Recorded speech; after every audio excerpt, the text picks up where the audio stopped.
Ganar almas no lo es todo, es lo único. Feliz días, amados hermanos. Dios les bendiga ricamente. Hoy domingo 26 de abril. Estamos a 26 de abril, el mes va avanzando. Bueno, mis amados, vamos a continuar pues con la escatología ya en nuestra tercera parte. En la primera parte pues estuvimos hablando sobre el tiempo en que fue dado la orden de la profecía de Daniel de las 70 semanas y decíamos que 69 semanas transcurrieron desde el tiempo en que Ciro dio la orden, allá el rey Medo-Persa, hasta la muerte de Jesús, que se cumplieron 69 semanas. Y decíamos pues que cada semana consta de 7 años. Y de modo que las profecías son de 70 semanas para el pueblo, dice, para el pueblo de Israel, como lo estudiamos.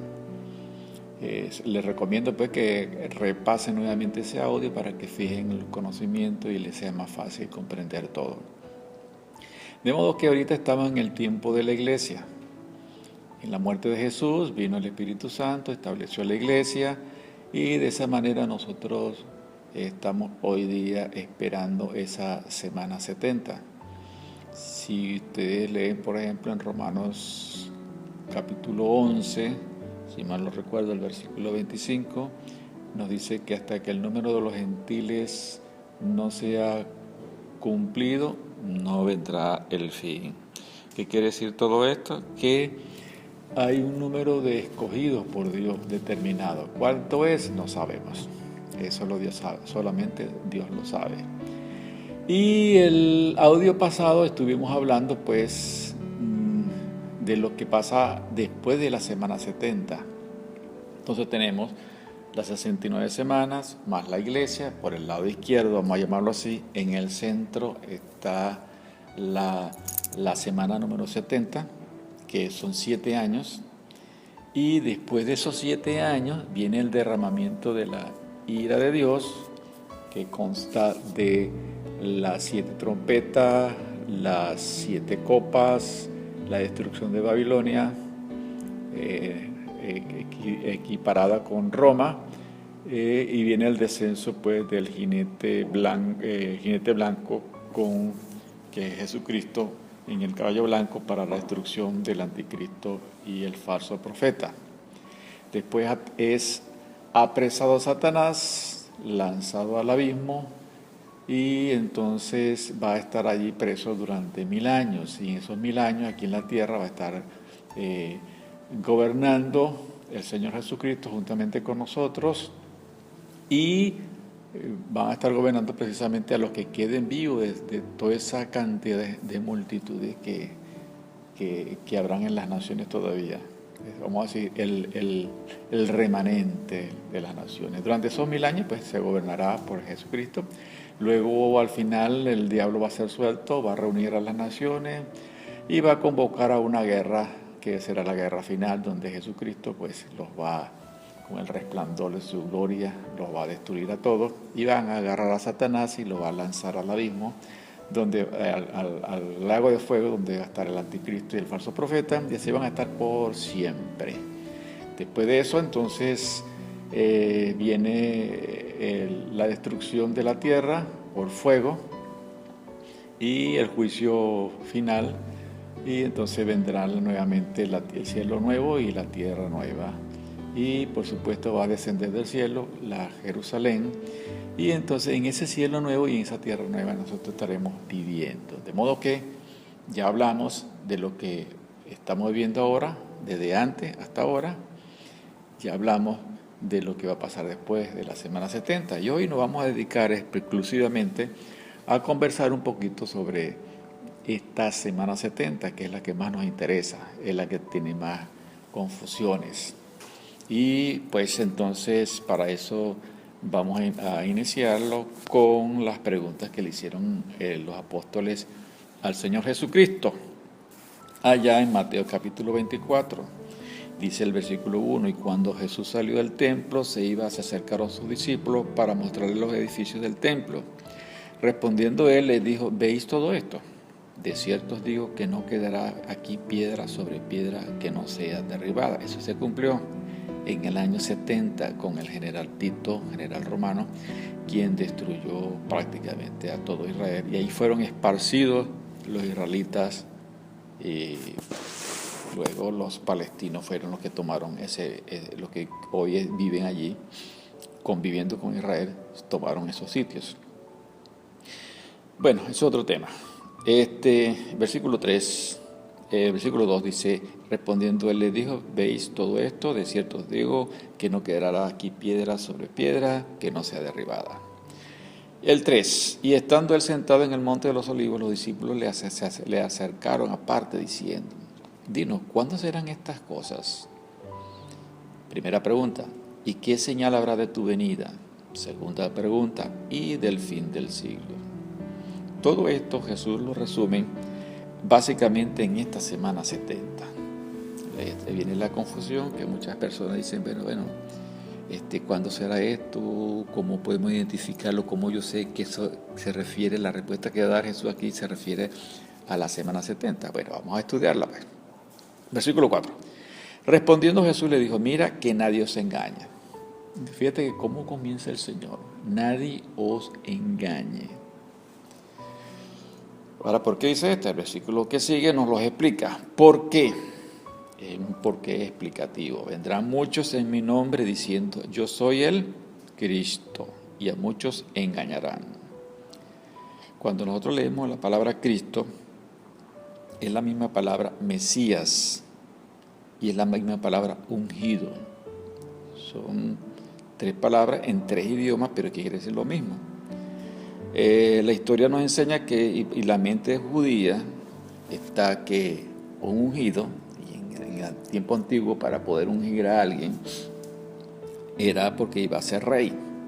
Y preparaba un cuerno, y en ese cuerno se echaba un aceite especial con unas especies muy fragantes, y ese era un ungüento que le preparaban allí, muy especial, y que solamente se le echaba encima a la persona elegida para ser rey. ¿Se acuerda cuando Samuel ungió a Saúl como rey, lo llevó a Hebrón, y de allí, de toda la población, lo ungió con aceite? Entonces comenzaron a aclamarlo como el rey. Entonces, hoy día en la mente judía están pensando en eso mismo, porque ahí está la profecía de que el quien va a tomar el trono de David es el Mesías, el ungido. O sea que ellos no creyeron en Jesús la primera vez que vino porque no lo vieron como el rey esperado por ellos. Y esperaban que lo liberara del imperio romano, pero no fue así. Entonces ellos lo confundió y por supuesto lo rechazaron abiertamente. Por eso que en el día de hoy, cuando ellos celebran la Pascua, ustedes ven que en la mesa principal de su celebración, en la cabeza, lo que llamamos nosotros la cabeza de la mesa, está una silla vacía, del lado derecho está otra silla vacía. La silla vacía representa Jesucristo o el Mesías, mejor dicho para ellos, y Elías, porque está prometido también que Elías ha de venir. Y del lado izquierdo de la cabecera de la mesa, pues supuestamente está siempre el hombre, el jefe de la casa, la cabeza. Y alrededor pues está el resto de la familia. Eso es simbólico para ellos, un recordatorio para ese ansiado Mesías que ellos están esperando hasta el día de hoy.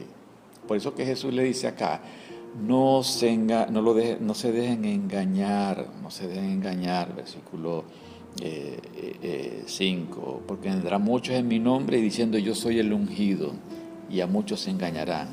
¿No le parece esto algo comparativo en relación a lo que encontramos hoy día en muchos hombres cristianos que dicen que ellos son los ungidos y la gente los proclama como los ungidos? Ahí viene el ungido de Dios.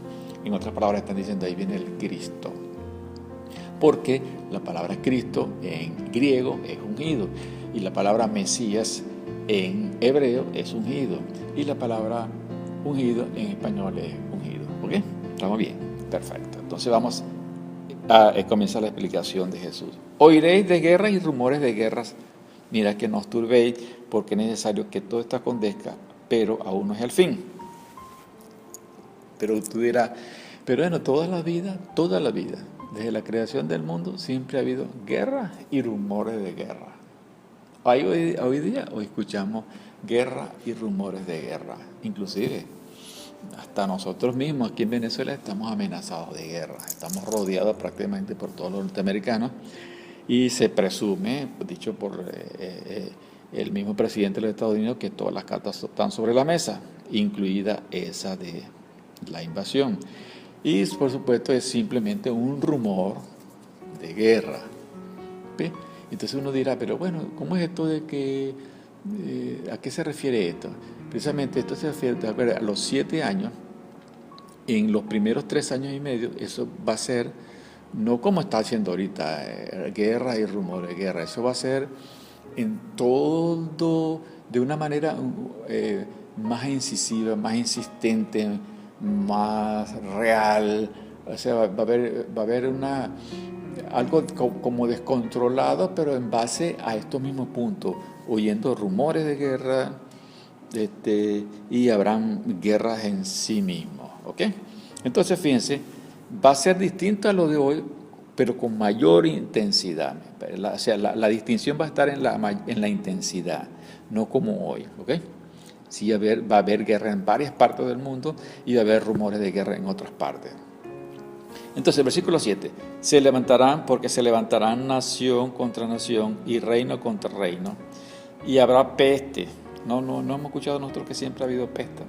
Pasó el ébola, H1N1, ahorita tenemos este virus, y hambre, y hoy tenemos hambre también, y habrán terremotos, siempre han habido terremotos en diferentes lugares, pero en ese tiempo, en esos 3 años y medio, va a ser mucho más intenso. Por eso se llama ese año del año 70, la semana 70, se denominada como la Gran Tribulación. ¿Me explico? Si tú la conoces como la semana 70, la conoces como la Gran Tribulación, la conoces también como el tiempo del Anticristo, la conoces también como la semana de los 7 sellos, que eso lo vamos a hablar dentro de un ratito. Entonces, fíjate, y todo esto, versículo 8, será principio de dolores, ¿ves? Porque son los primeros 3 años y medio. Apenas eso será un principio de dolores, imagínate tú. ¿Ves? Eso, recuerda, eso va a ocurrir en 3 años y medio. Entonces os entregarán a tribulación y os matarán y seréis aborrecidos de toda la gente por causa de ¿quién? De mi nombre. Y muchos tropezarán entonces y se entregarán unos a otros y unos a otros se aborrecerán. Eso es básicamente porque el 6-6 va a estar marcándose y se van a traicionar hasta familiares, porque muchos no se van a dejar marcar por el 666 y entonces los familiares mismos van a entregar a sus familiares por causa de la presión intensa que va a colocar el falso profeta sobre la humanidad. Dice versículo 11, y muchos falsos profetas se levantarán y engañarán a muchos, y por haberse multiplicado la maldad, el amor de muchos se enfriará. Mas el que persevere hasta el fin, será salvo. Va a ser terrible ese tiempo, ¿ok? Y dice la Biblia aquí que el que persevere hasta el fin será salvo. Y será predicado este evangelio del reino en todo el mundo para testimonio a todas las naciones, y entonces vendrá él. O sea que todo ese tiempo va a ser un tiempo de predicación del evangelio. Noten el versículo 15, que es la mitad de los otros 3 años y medio. Por tanto, cuando veas en el lugar santo la abominación desoladora del que habló el profeta Daniel, el que le entienda, ¿okay? Es el anticristo, entonces los que estén en Judea huyan a los montes, el que esté en la azotea no desciendan, porque en ese tiempo el anticristo se va a quitar la máscara y ellos van a sentirse engañados y porque él va a entrar en el templo, va a sacrificar cerdos, y eso es horrible para un judío. Y entonces ellos van a entender que fueron engañados por el anticristo. Y la escritura les exhorta, pues aquí el Señor mismo, a que huyan a los montes. El que esté en la azotea no descienda para tomar algo de su casa, versículo 17, el 18, y el que esté en el campo no vuelva atrás para tomar su capa. Mas hay de los que estén en cinta y la que críen aquellos días. Ahora pues en vuestra huida no sea invierno ni día de reposo, porque habrá entonces gran tribulación, el cual no ha habido desde el principio del mundo hasta ahora, ni la habrá. Fíjate, eso va a ser tan terrible, que ahorita no nos alcanza tiempo para yo explicarle exactamente cómo va a ser esto. Pues en otro momento yo le explicaré cómo va a ser el desarrollo de esta gran tribulación. Sin embargo, seguimos leyendo. Versículo 22, y si aquellos días no fueren acortados, nadie sería salvo, mas por causa de los, ¿de quién? ¿Cómo? De los escogidos, aquellos días serán acortados. O sea, que quiere decir que los escogidos van a estar en ese tiempo de la gran tribulación. Pongan atención en ese sentido, porque aquí es donde vienen las confusiones muchas veces. Entonces, si alguno dijere, mira, aquí está el Cristo, allí está, no lo creáis, porque se levantarán falsos cristos, falsos profetas, y harán grandes señales y prodigios, de tal manera que engañarán, si fuese posible, ¿a quién? Aún a los escogidos. Ya os lo he dicho antes, así que os diré, mira, está en el desierto, no salgáis, mira en los aposentos, no creáis, porque como el relámpago que sale del oriente y se muestra hacia el occidente, así será también la venida del Hijo del Hombre, porque donde quiera que estuviera el cuerpo muerto, allí se juntarán las águilas. ¿Se dan cuenta? Que eso es lo que está narrando aquí Jesús, es básicamente ese tiempo de la gran tribulación. Y no se refiere a otra cosa. Fíjate, nota ahora, en cuanto a la venida del Señor, el versículo 29. E inmediatamente, ¿qué quiere decir eso de inmediatamente? O sea que paso 1, paso 2. E inmediatamente después de la tribulación de aquellos días, paso 1, el sol se oscurecerá. Paso 2, la luna no dará su resplandor. Paso 3, las estrellas caerán del cielo. Paso 4, las potencias de los cielos serán conmovidas. Paso 5, entonces aparecerá la señal del Hijo del Hombre en el cielo. Eso fue una de las respuestas la pregunta que le hicieron los apóstoles allá en el versículo número 3, cuando dijo cuándo serán estas cosas. Ya le explico cuándo serán esas cosas y qué señal habrá de su venida. Ahí está la señal de su venida. Entonces dice, entonces aparecerá la señal del Hijo del Hombre en el cielo, y entonces lamentarán todas las tribus de la tierra y verán al Hijo del Hombre viniendo sobre las nubes del cielo con poder y gran gloria. Eso fue exactamente lo que dijeron los ángeles cuando estaban en la parte de atrás de los apóstoles, cuando el Señor ascendía hacia el cielo. Le dijeron, miren, varones israelitas, ese Jesús, quien me habéis visto irse en la nube, así mismo va a venir. Ese lo llamamos nosotros la segunda venida de Cristo. Ahí fíjate que ahí no viene en el caballo, no viene con sus ángeles a batallar, no viene con la espada desenvainada. Él viene en las nubes, de la misma. ¿Cómo se fue? Se fue en las nubes, no fue con espada, no fue con caballo, no fue con nada de eso, se fue en las nubes. Y así mismo vendrá, pero Él va a quedar en el cielo, no va a bajar a la tierra. ¿Quiénes son los que van a encontrarnos allá? Somos nosotros, la iglesia, los que estemos muertos o los que estemos vivos. Miren lo que dice el versículo. El versículo 29 nuevamente. E inmediatamente después de la tribulación de aquellos días, como le dije, número 1, el sol se oscurecerá, número 2, la luna no dará su resplandor, número 3, las estrellas caerán del cielo, y número 4, las potencias de los cielos serán conmovidas, número 5, aparecerá la señal del Hijo del Hombre en el cielo, y entonces lamentarán en la tierra las tribus, las verán el Hijo del Hombre viniendo sobre las nubes del cielo con poder y gran gloria, y enviará a sus ángeles con gran voz de trompeta, y juntarán ¿a quién? A sus escogidos de los cuatro vientos del extremo del cielo hasta el otro. Ese es el rapto. Ese es el rapto. No hay dos raptos. No es como el invento de los pretribulacionistas que dicen que primero, antes que venga la semana 70, vamos a ser arrebatados. Si eso sucediera, gloria a Dios, porque nos salvamos de esa tribulación, ¿me entiendes? Yo deseo que fuera así, pero no es así. No es así, según lo que dice aquí en la Escritura. Porque ¿cuál es la explicación que dicen los que a mí me enseñaron cuando estaba recién convertido en la Iglesia Bautista? Simplemente de que los cristianos buenos, los espirituales van a ser arrebatados de una manera silenciosa, y que durante la tribulación los carnales van a ser purificados. Entonces luego, no Señor, nosotros fuimos purificados en la sangre de Jesús en la cruz del Calvario. ¿Qué más purificación? Nosotros no necesitamos ninguna otra purificación. Justificación, ya estamos justificados por la obra de Cristo Jesús en la cruz. ¿Qué más podemos decir al respecto? Bueno, que el Señor no explica en ninguna otra parte, porque inclusive, hermanos, fíjense que en la iglesia primitiva pensaban igualito que los dispensacionistas de hoy día, al punto que Pablo en la segunda epístola a los tesalonicenses tiene que aclararle esto.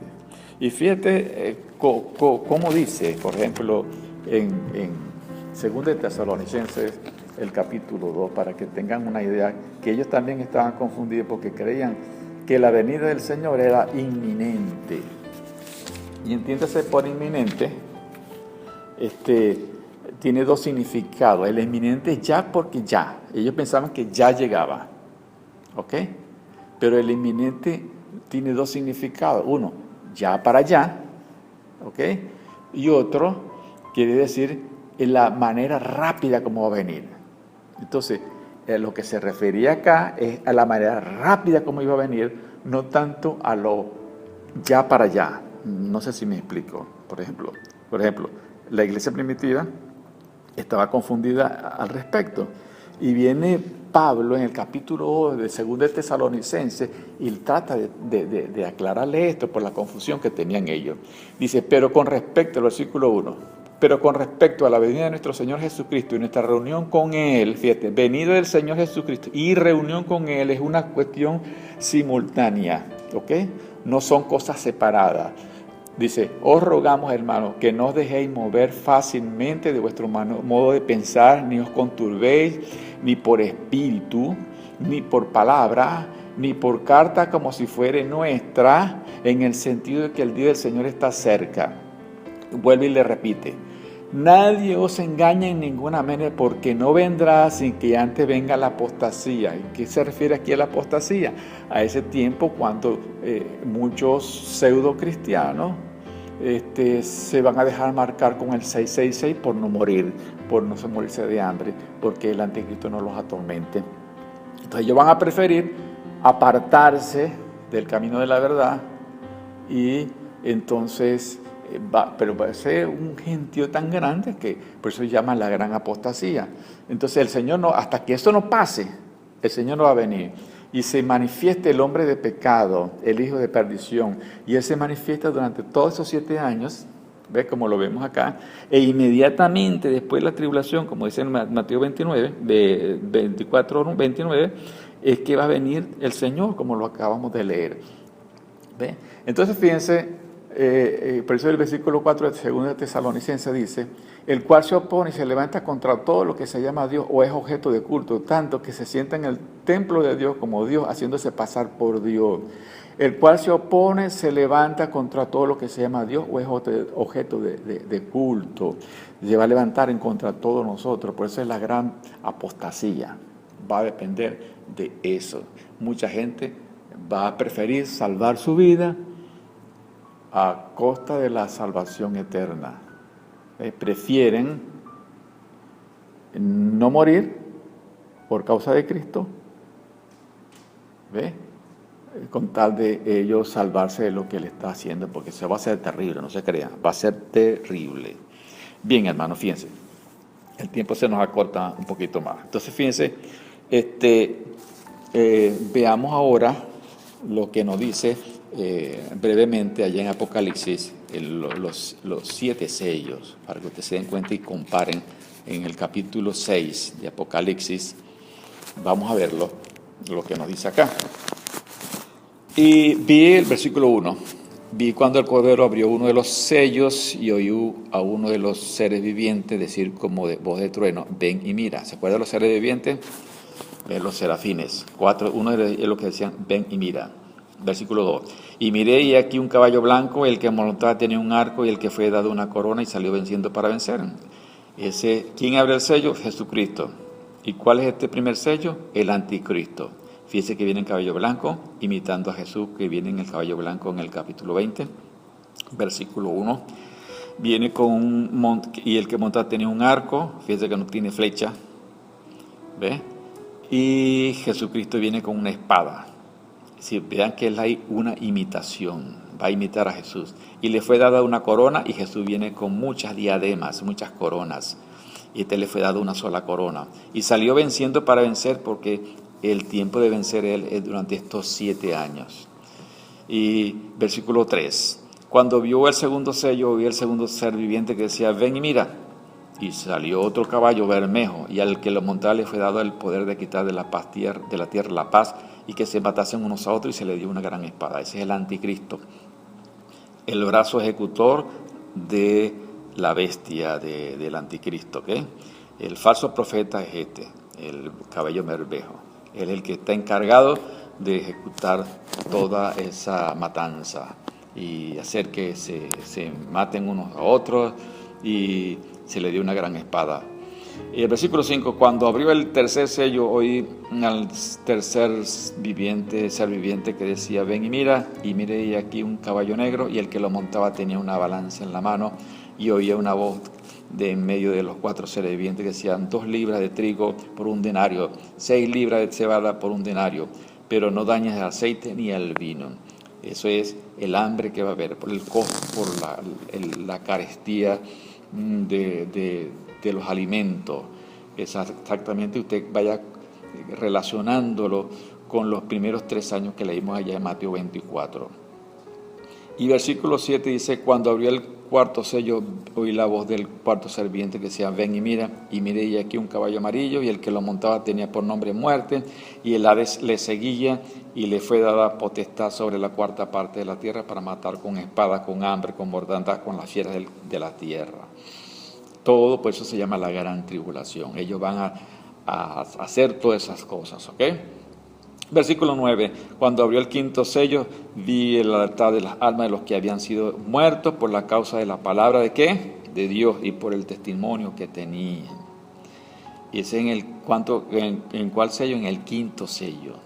Y clamaban a gran voz diciendo, ¿hasta cuándo, Señor santo y verdadero, nos juzgas y venga nuestra sangre en las que moran en la tierra? Y se le dieron vestiduras blancas y se les dijo que descansasen también un poco de tiempo hasta que se completara el número de los consiervos, sus amados, a quien también debían ser muertos como ellos.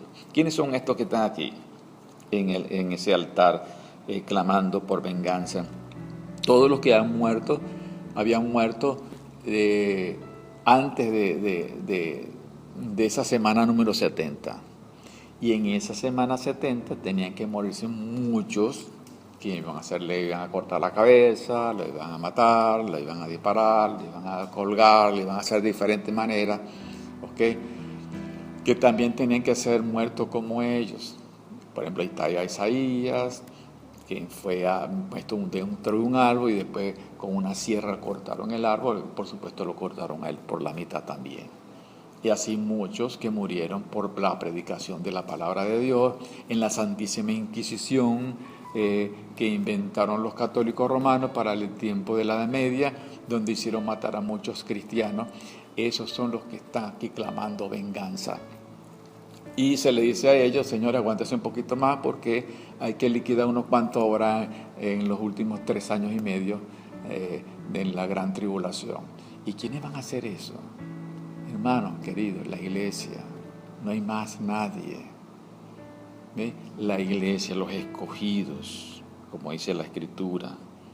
¿Ve? Entonces fíjense, vuelvo y le repito, oye, sería fabuloso que el Señor nos lleve ante la gran tribulación, sería fantástico.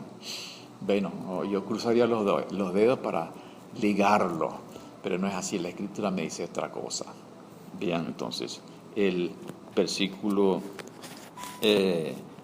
12, miré cuando abrió el sexto sello, y aquí hubo un gran terremoto, y el sol se puso negro. ¿Y qué dice allá Mateo 24? ¿Ve? El sol se oscureció, y la luna se volvió toda como sangre, y no dice inmediatamente se volvió como sangre, paso 2. Y las estrellas del cielo cayeron sobre la tierra. No dice Mateo inmediatamente, Mateo 24, 29 no dice que, y 30 no dice que caerán las estrellas, como digo, sacudido como un fuerte viento. Y el cielo se desvaneció como un pergamino que se enrolla de monte de toda isla, se removió. Y los reyes de todos los grandes. ¿No le dice eso mismo el capítulo 24, versículo 29 en adelante? Y los reyes y los grandes y los capitanes y los poderosos y todos siervos y los libres se escondieron en las cuevas y entre las peñas de los montes y decían a los montes, a las peñas, cae sobre nosotros, escondenos del rostro del que está sentado sobre el trono y de la ira del Cordero, porque el gran día de su ira ha llegado, y ¿quién podrá sostenerse en pie? El gran día de su ira ha llegado. Los dispensacionalistas quieren meter el gran día de la ira dentro de estos 7 años que acaban de terminar aquí según el relato que llevamos. No, mis hermanos, aquí lo está diciendo clarito. Y decían a los montes y a las peñas, versículo 16 del capítulo 6 de Apocalipsis, caed sobre nosotros y escondernos del rostro de aquel que está sentado sobre el trono y de la ira del Cordero, porque el gran día de su ira ha llegado. ¿Y quién podrá sostenerse en pie? Y vean, ahora eso es apenas el sexto sello. Y para terminar, veamos entonces el séptimo sello en el capítulo 8. Y cuando abrió el séptimo sello, se hizo silencio en el cielo como por media hora. Vi a los ángeles que estaban en pie ante Dios y se le dieron 7 trompetas. Para que se le den las 7 trompetas del día de la ira de Dios, tienen que ver pasado el sello número 1, el sello número 2, el sello número 3, el sello número 4, el sello número 5 y el sello número 6, que es el tiempo de la semana 70, que es el tiempo de la gran tribulación. Así que no me vengan a poner las 7 copas, las 7 trompetas dentro de estos 7 años, porque una cosa es la gran tribulación y otra cosa es el gran día de la ira de Dios que está por comenzar. Fíjese como dice aquí: cuando abrió el séptimo sello, capítulo 8, versículo 1, se hizo silencio en el cielo como por media hora, y vi a los ángeles que estaban de pie ante Dios, y se le dieron 7 trompetas. Y ven el versículo 6, y los 7 ángeles que tenían las 7 trompetas se dispusieron a tocarlas. Y ahí comienza pues. De modo que, por eso yo le hablaba sobre la cronología regresiva, para que nos diéramos cuenta que esto va a suceder tal cual como se lo estoy diciendo. Si podemos entenderlo, tal cual. Bueno, hermanos queridos, Dios me lo bendiga. Espero que lo mediten. Y todos estos audios que les he estado compartiendo con ustedes, mis hermanos, es para que ustedes hagan como los debería. Revísenlo, estudienlo, asegúrense, mastíquenlo antes de tragar. Mi intención para aquellos hermanos que no son de la comunidad, pero que les gustan escuchar estas explicaciones, yo les animo que hagan como lo debería también. Mi intención no es entrar en contradicción ni en contienda, sino explicar de acuerdo como está la Escritura, tal cual, lo más ceñido con la sabiduría que Dios me pueda dar, explicar y compartirle de todo corazón y sinceramente, de modo que todos podamos entender. Y en cuanto a la iglesia nuestra, pues tengo que rendir cuenta a Dios y con temor comparto estas verdades con temblor, porque tengo que dar cuenta a Dios por cada una de estas palabras que yo he dicho acá. El Señor les bendiga ricamente.